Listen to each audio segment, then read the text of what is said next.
Hello, and welcome to the People Grow Places podcast, where we explore the virtuous circle of people, growth, and place. Brought to you by Grow Places and hosted by our founder, Tom Larson. Today, we have a special episode recorded on site at the Truman Brewery in East London, where we are excited to work in partnership with the Truman Brewery and local people in Brick Lane, Spitalfields, and Banglatown. Here we are on Dre Walk at the Truman Brewery. I'm joined here by Tom Larson from Grow Places, as well as Holly and Amr from Buckley Gray Yeoman. Guys, introduce yourselves. Who are you? How are you involved in this project? And what are your roles and responsibilities? I'm Holly Wells, Associate Director, very much involved in the day-to-day running of the project and helping in a big way along with the planning submission. And I'm Amr Assaad. I'm a director at Buckley Gray Yeoman. I'm looking very much at the Masterplan and the design of Block 2. Fantastic. And what's a master plan? What does that mean in the context of the Truman Brewery? What's going to happen here? Well, what is the Masterplan? It's an interesting question. It's probably made up of two parts. On the one hand, there's setting the vision, setting the tone of what an area should change, should evolve like, how it should grow and adapt.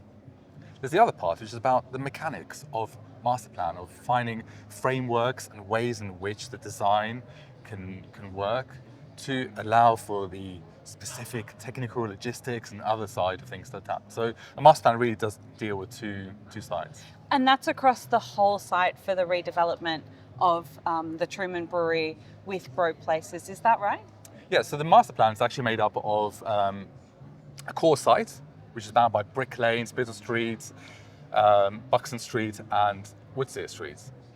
There are other two associated schemes, one on A's Yard and one on Grey Eagle Street. Mm-hmm. The core site is actually 1.2 hectares, and it's just off Brick Lane. And is that currently where you can see the brick walls and you can't quite get in? I think I see a lot of vans going in and out of there. There's a lot of graffiti and it's right next to Allen Gardens, but no one can kind of see inside from the public. Is that the space you're talking about? That's exactly right. I think everybody knows that has ideas and memories and visions of Brick Lane. It's a beautiful place. The area which we're talking about, the site, is currently one which is very much enclosed, very much inward looking and has very little interaction with the public at large. What we're looking to do is really transform that as part of the master plan. It's funny, when we talk about the master plan, I mentioned earlier about the idea that's made up of the vision and so on. Here, the vision is really made up of three aspects. What we termed people, place, plus. First thing is actually to do with the idea of what this area is. What's so special about this area? Both in terms of the essence of Brick Lane, the essence of the community, but also the essence of what's special in the space itself. The buildings, the forms which you're looking to keep and retain and work with. The next aspect was to do with people and how we then bring people in by means of new yards, new passages, new undercrofts, new thresholds, finding a way to really blend inside and outside and bring people in and let that be a space to enjoy. And the last is the idea of plus, this idea of how the master plan can allow sustainable contextual growth to happen in the site. So kind of taking what's there already and making it even bigger and better. That's exactly right. And very much that's the mantra of the scheme. Finding the best of existing, finding the way the building works, the master plan works, the site works, and really playing on that and working with that. And when you use the word form, and does that mean a building? Is that what you're referring to? Are you going to knock everything down and then rebuild everything anew? What's going to happen in terms of the buildings on the site? Holly, I think you might be designing one of those buildings. Yeah, that's right. We're looking at a central block, Block 2, which is right in the heart of the site, has no street frontage. So, the way that those buildings have come about has been carefully considered with everything that Amar has just mentioned there. But yes, we are also master plan architects, but looking at Block 2 in the middle. Okay. And when you talk about the master plan, like how many buildings are going to be built? You know, what's that going to look like at the end of, this duration of time? And how long is that going to take? I mean, when will people see the results of this master plan? Well, there's a few questions there. In terms of what what's happening in terms of the built forms and so on, there are currently 7 proposed buildings, 5 within the core master plan and then the 2 associated sites. The master plan is designed by 5 different architects, all local architects, all award-winning, and what we're looking to do is create a real sense of plurality in terms of the design, in terms of what happens. There are different uses within the master plan. We have workspace, we have event space, we have F&B offers. Is that food and beverage? That's correct. We also have a residential space and event space. We also, as part of the master plan, a big part of it is the creation of 2 new yards which will be publicly accessible and really open up the site for the first time to the public large, so we can start to bring in some of this joy that you see around into the master plan and make it really something that's enjoyed by all. So that means that Dray Walk could potentially extend into an area that is currently only used by vans and trucks and worker people who are trying to make deliveries happen, and that could potentially all be public space. Absolutely, and actually in many ways that sort of addresses an interesting point.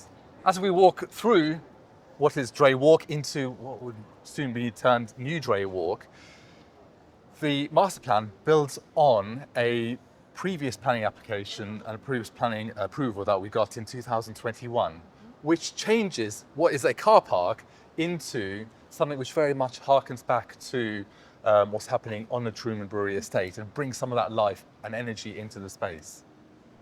That approval or that proposal does look in itself to create new active frontages on an existing building, so taking an existing building which is currently dead, as you can see here, and provide new frontages, provides new frontages on a space which is currently the car park, and provides a new yard. The master plan does much the same. It takes existing structures and uses them in a more clever, more useful way. It creates new yards and it creates new buildings in place of sheds, bin stores, whatever else. And critically, they're yards for people rather than for cars, is that right? Absolutely. I mean, this idea of people and yards and what this space should be is absolutely central. We want this to be something which is enjoyed by all. Mm-hmm. The yards are urban things. You know, there are spaces where, people can congregate, where things can happen, where shop fronts and retail frontages open up and are enjoyed. But there are also places that can change and adapt. It can hold events, it can hold launches of businesses. It can create moments that are special and memorable for all to enjoy. So tell me a little bit about what the master plan has in it. You know, I know that you've just said that you're going to under-design it, which is really exciting because then lots of character and identity can be, delivered by the people over time, for that to be shaped. But literally, what are you designing? I mean, what's going to change? What's going to happen? And then are you designing anything within that space as well, more specifically? So as we've just walked here through what is to be called New Dray Walk. New Dray Walk picks up on all of the character, the energy, the essence, the spirit of what happens on Dray Walk across the way. Mm-hmm. What we've done here as part of a previous application is to provide a new build which brings with it the opportunities for retail, a new public yard on this space here, the refurbishment of a 1960s building behind.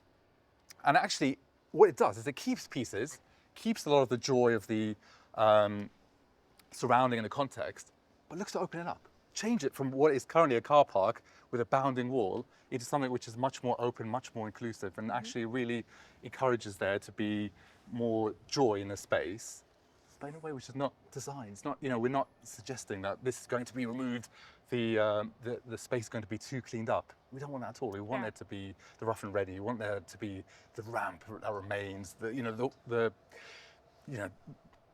bits of wood, that's it. We love that. That's all part of the area and part of what we want to retain and keep.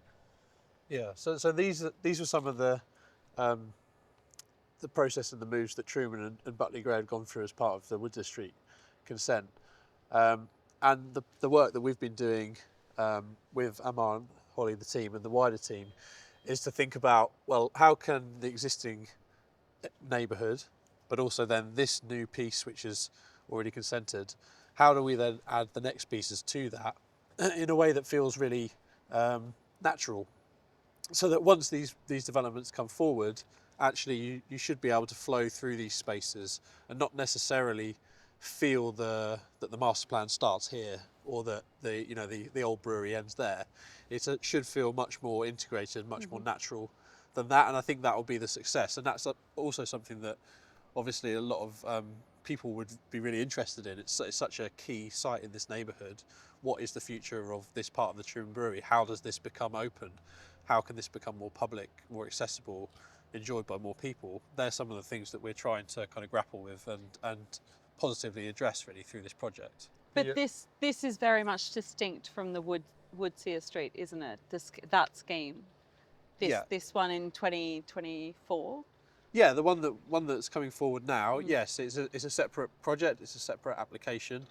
It's obviously for the Truman Brewery. It's all part of the Truman Brewery estate, and we want to continue, working with those building blocks that have already been established, and then think about how we can improve things going forward. Really, It's funny, isn't it? The one of the statements, or one of the brief points that the client always came back to, is the idea that the buildings that we design, the spaces that we design, should look better with graffiti and artwork than it does before. And it's that idea of change and adaptation and things that are sort of unknown, which is actually part of it. When you design a master plan, what's interesting about this opportunity is that it is an opportunity, just a moment in time. And actually we're doing something which is for now, but in 20 years' time it'll be completely different and change again, and we love that. And that's what's made this space so special. That it's never been designed, something which has adapted and grown. This is an opportunity, and actually we'd like to hope that in the future it will change there again, and it will adapt and it will improve. And that is, I think, really part of the essence of the area. This idea that's not fixed, it's not rigid, something that's loose and can change. And super creative as well, isn't it? It's basically a canvas for graffiti, performing art. It's just the backdrop for that. People come here on a weekend to enjoy that aspect of it. So trying to make sure that we accommodate that is really important. So, I mean, what are things that people are going to experience, or how are you hoping that people will use this space differently, or what's your sort of the favourite part of it, the thing that you think is going to be most effective in the master plan scheme? I think the answer is the fact that we are here and there's nobody else here. Right now, we're in a beautiful sunny day, and apart from ourselves, there's nobody here enjoying the space. If you look at where we're standing right now, this will be a part of a new yard. One of 2 new yards in the master plan which we are creating. If you look at the site as it stands, right now we have a lean-to structure, bin store, car parking, and so on. What we're looking to do is actually enliven this space with new public realm, opportunities for new yards, greening, the opportunities for event spaces, retail spaces, F&B spaces, to really draw people into the space.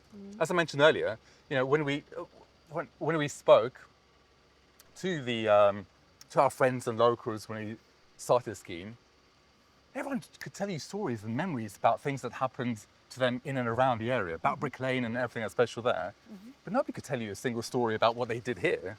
And what we want is that in the future, this space to be part of that memory and part of people's experience of Brick Lane at large. Nice. So, and Holly, you sort of said that you're doing more of the day-to-day stuff. What are the challenges that you are encountering, whether it's from, managing a big design team, or whether it's, local access, or... Well, exactly that, right? There's a number of considerations to pull together here, like really key principles, context and heritage, big drivers for the scheme, sustainability as well. Everything from the very offset, all of those things have to be considered. So it's just making sure that all of those things are running seamlessly together, and it's a collaborative approach. The urban designers as well, like them informing with their research the community integration and just aspects like safety and how people move around the site and how the public feel at certain points in the day around this site. Like, those are all things that we've had to consider, and it's formed and shaped the master plan. So it's, yeah, the day-to-day bits kind of all come together seamlessly at the end. But when you're in the thick of it, I guess that it can be quite challenging. What's going to happen to all this traffic and all these transportation, you know, these vans and everything that's coming here? Where are they going to go afterwards? What's going to happen to this? Who's using this space now? Yeah, well, at the moment, obviously, we're on a site, as Amr says, that there's no public access really to this site. It's an operational site for the brewery. They lease it out for car parking, and there's the odd kind of event here, vary from time to time. But in essence, it's a private part of the brewery that, as Amr says, has no real memory in people, either sort of public memory or kind of cultural memory of the place. We want to change that by making this much more integrated and a much more part of the neighbourhood. But the development itself will be car free. Obviously, we'll be providing accessible spaces to allow people to access the site, but there'll be no additional parking on top of that, which we think is really important. You know, this is such a well-connected site. You know, you have to kind of remind yourself, having worked on this project for so long now, but we feel like we could be in zone 4 or zone 5 here of London on the outskirts. We're actually, you know, 10 minutes from Liverpool Street. We're in one of the most connected, most central bits of the city. And to be stood here in 2024 with a site like this is really quite unique, as is things like this that you see in the city. But yeah, this site really is, it's not best utilised. There's so much more that can happen with this site, and frankly should happen with this site in terms of sustainable urban development of brownfield land that's well connected. It's a great opportunity to do something really, really amazing and for the long term. I mean, in terms of that, you know, in terms of connections, you know, as a brownfield site, like you rightly say, it's very much inward looking. But if you look at the context, look at the surroundings, apart from Brick Lane, Ellie's Yard, Allen Gardens, it's in fact blessed with a huge amount of really interesting context. But right now, it's something which is in itself sort of isolated and looking very much in itself. The master plan looks to connect to those spaces, connect to Spital Street through new passages and undercrofts and so on, connect through, you know, a new development that we just turned Block 3, passages straight through to Allen Gardens and bringing that into the space. Again, passages through to Brick Lane. And much of the master plan is about taking what is currently an enclosed, almost zone 4-esque space and finding it something which connects to the wider context and really opening it up. And what about the difference this is going to make to the surrounding residents and businesses? What kind of impact do you think that will have on their lives? Well, I think so what we're looking to do, as I mentioned earlier, is build on this brief by the client to say more of the same but better. What we'd like to hope is that the master plan will provide the framework to allow the space to grow in a way which is contextual, which really does sort of just continue what happens on Brick Lane and bring it into the space and allow there to be benefits both in terms of new retail, new activation, new event spaces, but also new yards, new passages, really opening up in a forgotten site and creating it into, or changing it to something which is to be enjoyed by all.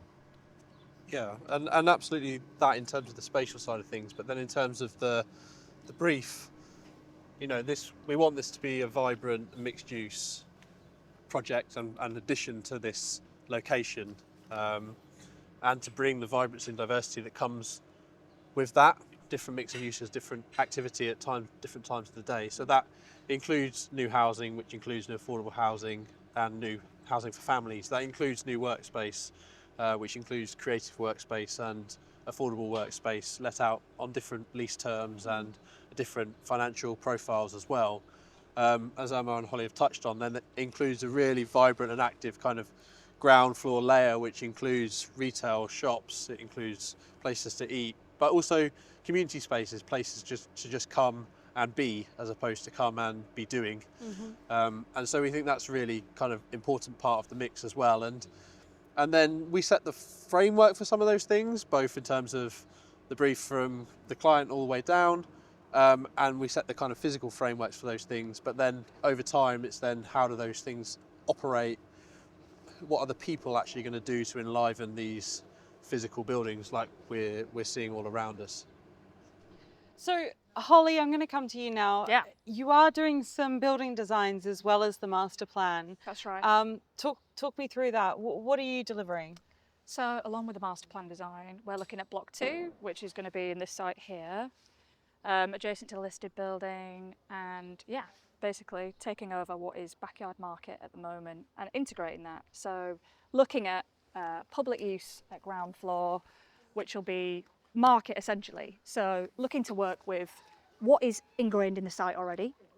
This building is going to be mainly workspace from the first floor up, and it's going to be at the heart of the site, crucially. So for us, one of the key drivers of this particular building has been how we make use of all of those key views, because we don't necessarily have a street frontage on block 2, right? So it's shaped by the view looking towards the chimney, towards the cooperage, and that has really helped us form and shape what that building is ultimately going to look like.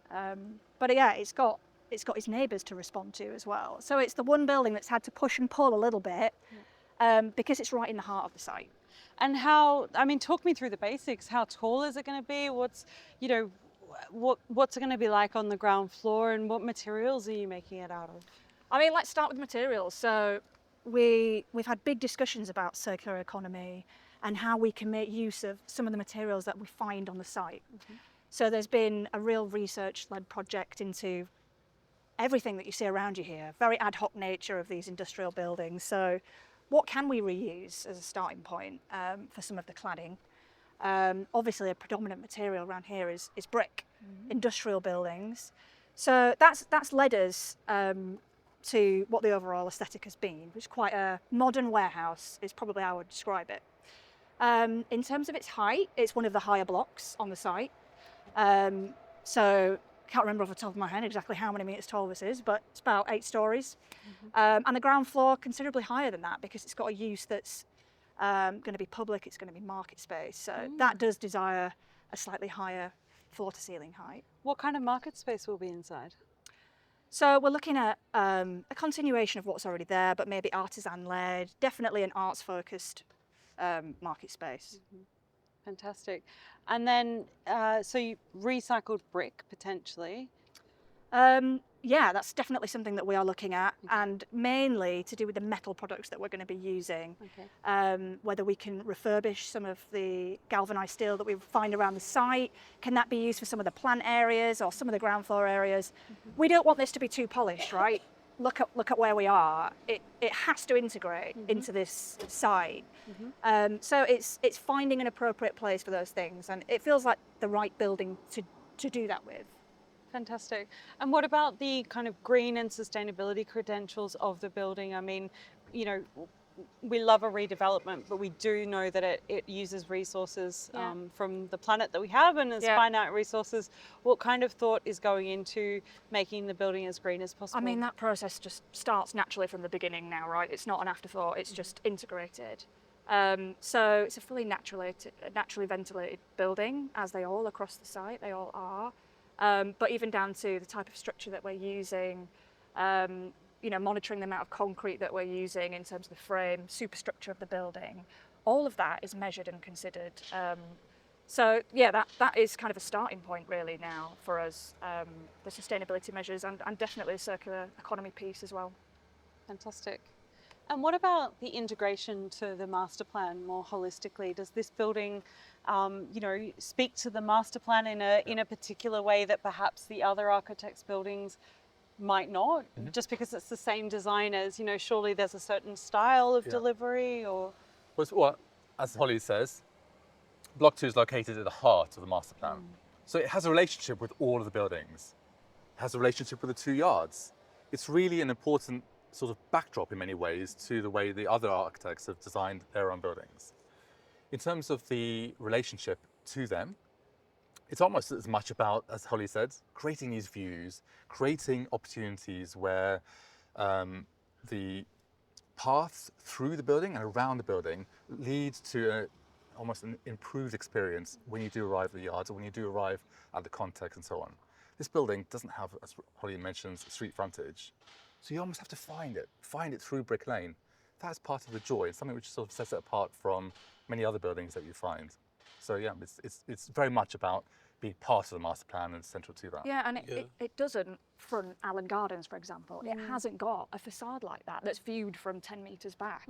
It's very much, you know, from 4 metres across looking up is how this building is going to be viewed. Right. So you have to consider all of those things, like window placement, ventilation, all of those things. But it's unique in that aspect of the overall master plan. Yeah. What's interesting is you touched on it a second ago about how the brief or how the aesthetic looks. Because actually all of the architects have had the same brief. Design a building which is of its context, of Brick Lane.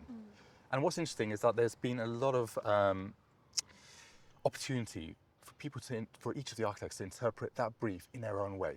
So what we end up with is a design which is very much sort of enjoys a pluralistic approach of the 5 different architects working in 5 different schemes.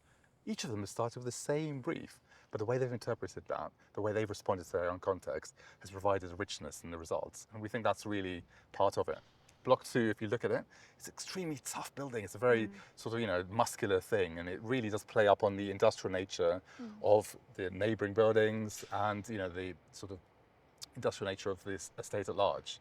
Other buildings may be more finessed, but they themselves refer to the sort of Victoriana of the warehouses and so on. So there is that that play and the sort of the joy in the many hands, which we think is again part of the richness. Yeah, and I just add to that. I think, you know, having worked on a number of master plans in the past, either with a single architect or actually also including a number of different architects, I think the role of the master planner, the way that Buckley Gray have interpreted that, has been a really refreshing challenge, actually, I think, because the way that they've approached that is they haven't been overly restrictive on certain rules or parameters within the master plan, which some master planners do take. For example, all your floors want to be this height, your windows want to relate to this, so that the buildings have a kind of, they all maybe start to feel quite similar. What we've tried to do here is to have some guiding principles, as Amr says, which is some of what the client requires, which is this kind of more of the same but better in terms of what Truman want to offer, but then this heritage-led approach, but then allowing the creativity to come through and the approach to come through underneath that. I think it's a really interesting, and it's actually turned out as a really, really enriched project because of that. And I wonder, you know, who kind of made this the centre of the redevelopment? I mean, was that from your brief, Tom? Or was that you guys as master planners saying, you know, I'm sure that this is going to be a sort of a linchpin, you know, building in the centre of this kind of fabulous new urban realm that'll happen here? Where was the sort of masterstroke behind that? So the master plan design, if you almost rewind back, you know, as we touched on earlier, very much initiated by the idea of opening up the site. So if you look at the drawings at one point, you'll find that actually many of the lines that we took were to do with how you create links back through to Allen Gardens, to Brick Lane, to Spitalfields Street, Buckley Street, and so on. Once we found those thresholds, those moments, we found opportunities for built forms. Actually, in many ways, the built forms sort of land where many of the current built forms exist. And it also created natural points for public squares, public yards to occur.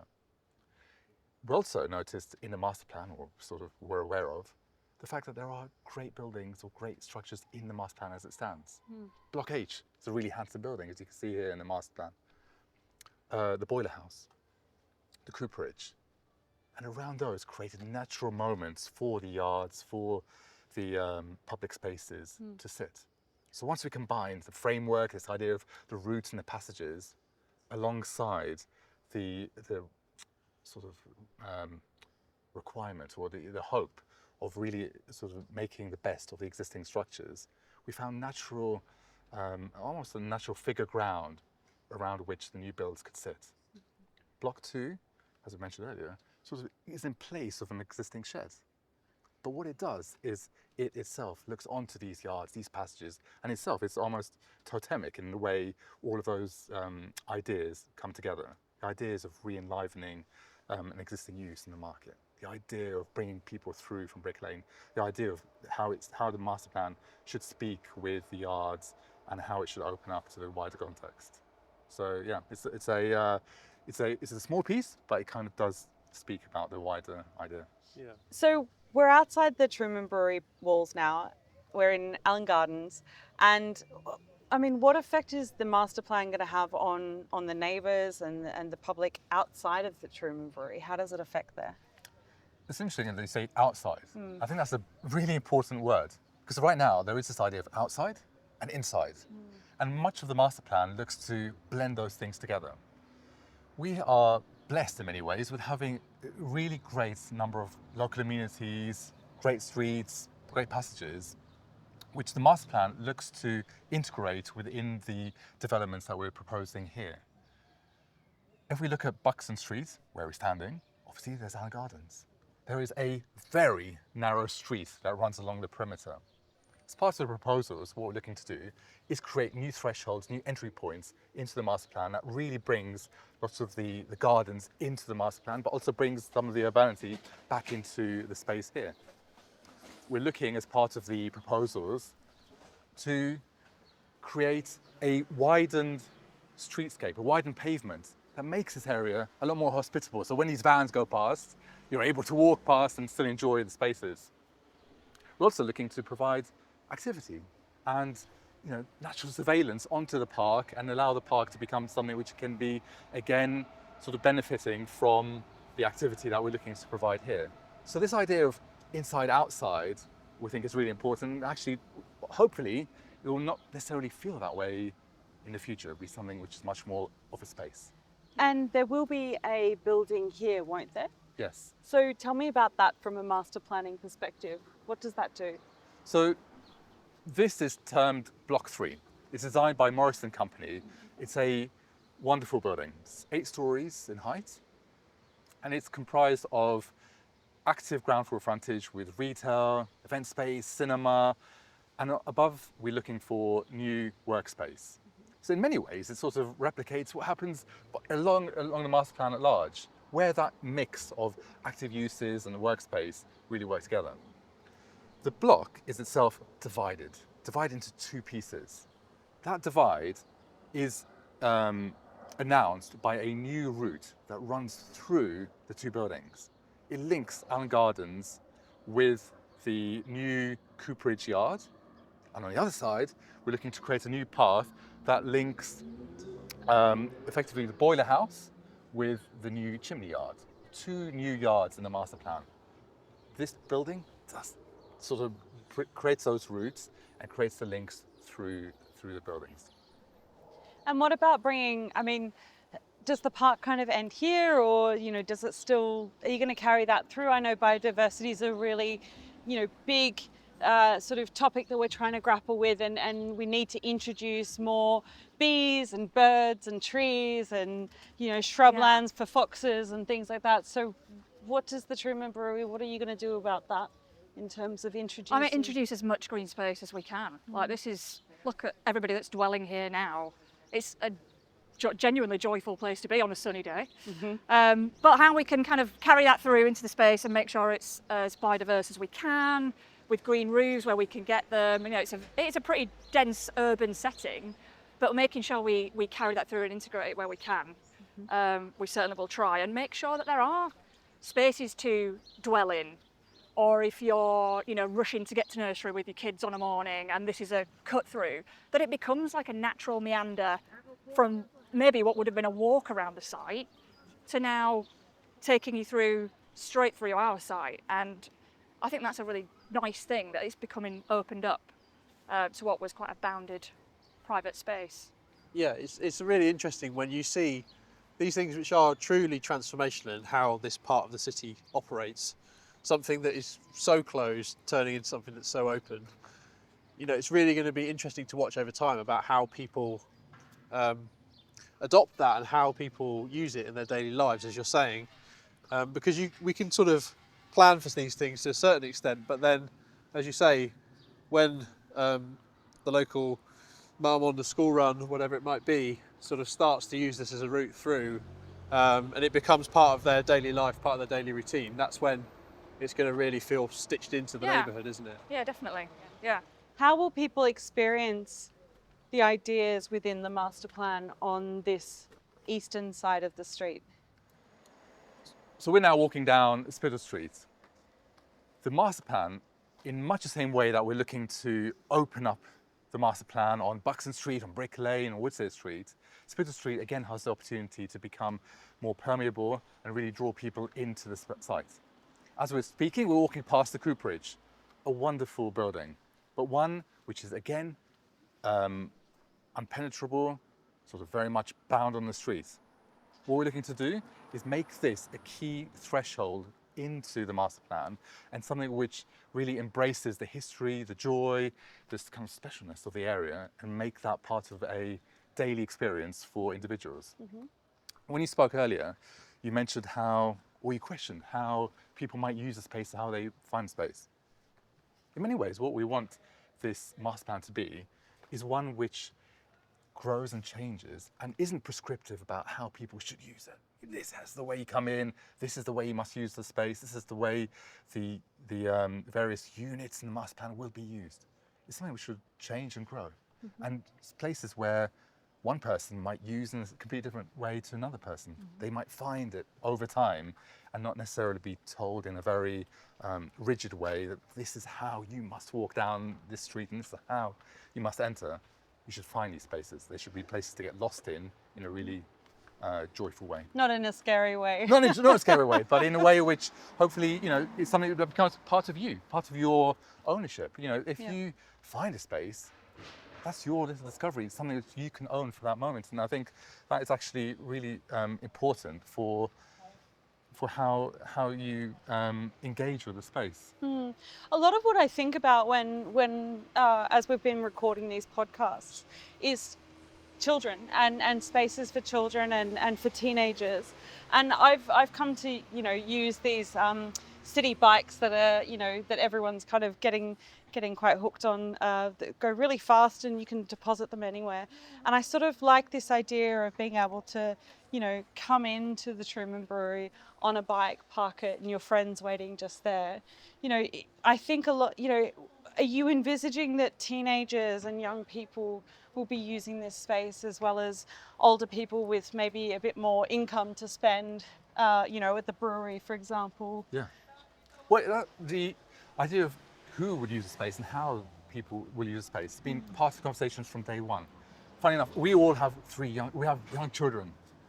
And if you were to step into one of the design team meetings over time, you find that time and time again, always referred to how, like you say, creatives will use the space, but also how kids will enjoy the space. How they'll be able to cycle up and, just leave their bike and enjoy the public realm. How they'll be able to enjoy some of the spaces or the community offerings that we're providing. How the connections back to the wider surroundings will be improved, to be safer, to be more hospitable. And I think that has been absolutely paramount in terms of all of our thinking. Mm-hmm. Yeah, and I think also, that's not something that one group of people from one company or even one design team can sort of solve on our own. It's about trying to get diversity of voices into that conversation. So on a project team level, obviously we've got a number of different architects, but we've got a number of different specialists as well who are involved in the project, who are bringing different angles, different perspectives, whether it's Publica, who are looking at some of the mapping of the area to work at the land use and how the spaces work and feel, or Space Hub, who are looking at the landscape design, etc., etc. So trying to do that, and then also through the consultation process, trying to have a series of consultation events which offer the opportunity for people to input into the project, just rather than just being presented with a kind of final outcome. So we're trying to get as many sort of voices and perspectives into that process as we can do, but then it then has to kind of all come together into something that feels considered and holistic, and that's really particularly where the master planner's role, I think, is really important in that. It's about kind of listening and learning, but then kind of stitching it together and making some decisions about what the place is going to look and feel like, which is obviously a real responsibility. I think on your point about teenagers, though, they manage to claim a space, whether it's skateboarding or it's hanging. That's what you do when you're a teenager. You come and hang, and you can very much feel the vibe of, like, we've just walked past some guys playing basketball over there, like that, quite naturally migrating into those public spaces that we're creating. It very much feels like it could be a home for something like that, and those kind of things happen quite naturally. But yeah, it very much wants to feel like a space for all of those ages, and like we've considered that from the very beginning. Holly, this side of the street obviously feels very different to the other side we were just on. It's a lot busier. It is, the cars going by, the shop frontages, etc. So how has the design, the master plan design, sort of impacted this side of things, and how has what is sitting here already impacted your design in return? Well, we've just walked past the Banglatown cash and carry. This is very much local businesses around here, right? Mm-hmm.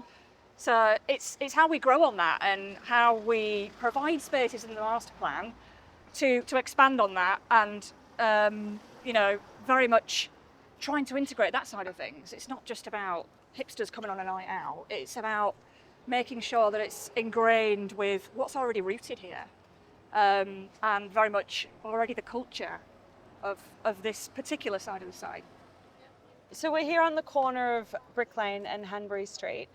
Where does your master plan end, and where does the outside world, as we talked about before, begin? And how are you going to blur those lines if you want to blur those lines? Yeah. Well, physically, the master plan is sort of made up of a number of parts. The core site is bound by Brick Lane, Woodsear Street, Spitalfields Street, and Buxton Street. There's also a plot, which is the end of Hanbury Street, another plots which are on Ellie's Yard, and a plot called Block A on Grey Eagle Street. Now, the master plan is very much bound by that as a thing. But in terms of how the design is sort of blends with the wider context, well, it's absolutely wider than the red line as is described, because it's part of the context. All of the people that we see here walking through, it'll be part of their lives. So we have to make sure that when we're designing these spaces, it's something which is for all. It is something which is not simply for the micro-location that we're talking about, but one which will enrich people's experiences of the area, be they workers, be they locals, be they residents, be they people who come for a weekend. It's something which is part of that experience and part of the joy. We're looking to bring people and more people? More people, of course, yeah. Make it, something which people want to come to and enjoy. Like a destination. Absolutely. Right now, that space is something which is not enjoyed. It isn't, or it's not accessed. And what we're looking to do is find an opportunity to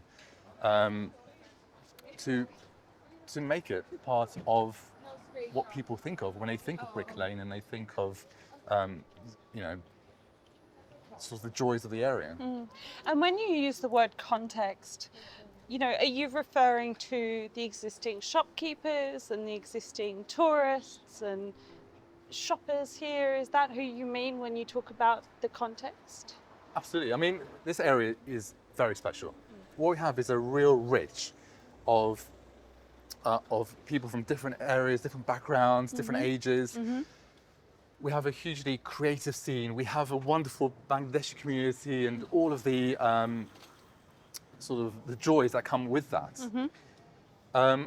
What we're looking to do in the master plan is really create something for all, something which can be enjoyed by all of those people And in much the same way that the local shopkeepers that you mentioned and the local businesses have thrived and have grown and have adapted, we're looking to do the same thing there again. Talking of which, here is our main guy. Hi. Gerard. Hi, Gerard. Dominique. Dominique, new coffee roasters. Fantastic. You're going to be on our podcast Literally now. number one. Okay.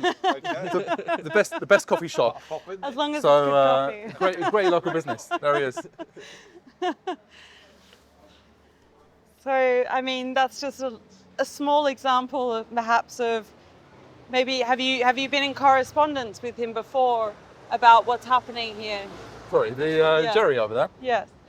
So Jerry is obviously he has a local coffee shop, fantastic coffee shop. But he's part of the scene, part of this area, and actually in many ways he wasn't planted here by some sort of master plan or some sort of request. He's somebody who's grown his business organically, taking what was probably a redundant space and creating it into a small community hub. Actually, what we're looking to do is really, in many ways, build on that sort of theme working forward. We're not going to say this has to be a shop and this has to be this and this has to be that. What we're looking to do is provide units that can allow the master plan to grow and adapt over time. Yeah, and that's maybe like something that if people are, wondering, well, how does that relate to what we're submitting for planning? Because for planning, we have to make some decisions. We have to put some lines on paper. We have to put some colours for different uses. And that's very much the case and the intention. But it is very much that. It's an intention for how this place may operate. In 30, 40, 50 years' time, who knows quite what the uses will be. But the spirit of the place, the ethos about how it's operated and run are things that we feel really, confident in, and that they have that flexibility to change over time. This was once a brewery, of varying different functions for the brewery, everything from storage to where the horses live to the boiler room, etc. And now it's totally different, and that's what a good place does. A good place is flexible enough to be relevant to different generations, to be relevant to different uses. And that's the ambition, really. I mean, there's so much happening in this yard here. We're in Ellie's yard. And there's, people on bikes doing a bike tour. There are people delivering garments, presumably to a shop nearby. We've got security staff. We've got people eating and relaxing. What are you going to do here? And are you going to change it? And if so, why are you changing it? Well, firstly, we love this space. We agree with you. It's amazing. Look at all those things you just mentioned. That vibrancy, the mix. That is what makes a space special. And we're not looking to change it. We love that space and we're looking to build upon it. One sort of mantra that I always come back to is don't undo, do. That essence, that specialness that makes a space what it is not something that you want to change at all. If anything, all we're looking to do is build upon that, look to build in a way which gives more of that, but better. And that's something which has almost been part of the brief from the start, and something which we are sort of always keeping in the back of our minds when we're designing and when we're looking to provide this master plan. Yeah, and that's not easy. It's not just related to Ellie's yard, it's related to the whole place. It's a very difficult challenge to sort of strike between finding the essence of what makes things successful now, but then thinking about how you can improve. And you mentioned the logistics and you mentioned the loading here, or we've talked about a number of other examples on this podcast. And I think that idea about places growing, places changing, places evolving, doing so in a way that's really respectful of the history, celebrates where they are now, but is also optimistic about where they can go. I think that's a real important part of the project, to think about those different aspects. It's worth saying that we're in what was once a very working yard. Much of these buildings that we see here, the frontages that we see here, are actually backs of buildings. These were the loading bays, where very sort of matter-of-fact utilitarian things were happening. But they have changed to become what we see today. So the idea of change isn't a bad thing. We're not looking to, the word change could mean change the essence. No, we have to keep the spirit. The spirit is wonderful, and it's what makes a space special. What we're looking to do is adapt it to allow it to continue to improve, to enhance the way it's used, to make it that kind of special place. So, Holly, I'm going to come to you for the final question. What are you most proud of? Honestly, I think probably collaboration. So as a design team, as a set of architects, it's been such a rich variety of knowledge sharing, and the conversations and discussions that we've had in meetings has been very inspiring, but also the other disciplines that then feed into that. So the landscape architects, the urban designers, socio-economic consultants, all of that, along with the public engagement, our consultations, it's all been like such relevant information that's fed into this scheme, and it's just helped shape the whole project. So I think it has been a real true sense of collaboration, and I think we would say we're probably most proud of that. Well, Amr, Holly, thank you so much for your time today. It's great to learn how you're impacting the project as a master planner and as a building developer or designer. Thank you. Thank you. Thank you. See ya. Thank you for listening to the Grow Places podcast. For more information, visit growplaces.com and follow us at We Grow Places across all social channels. See you next time.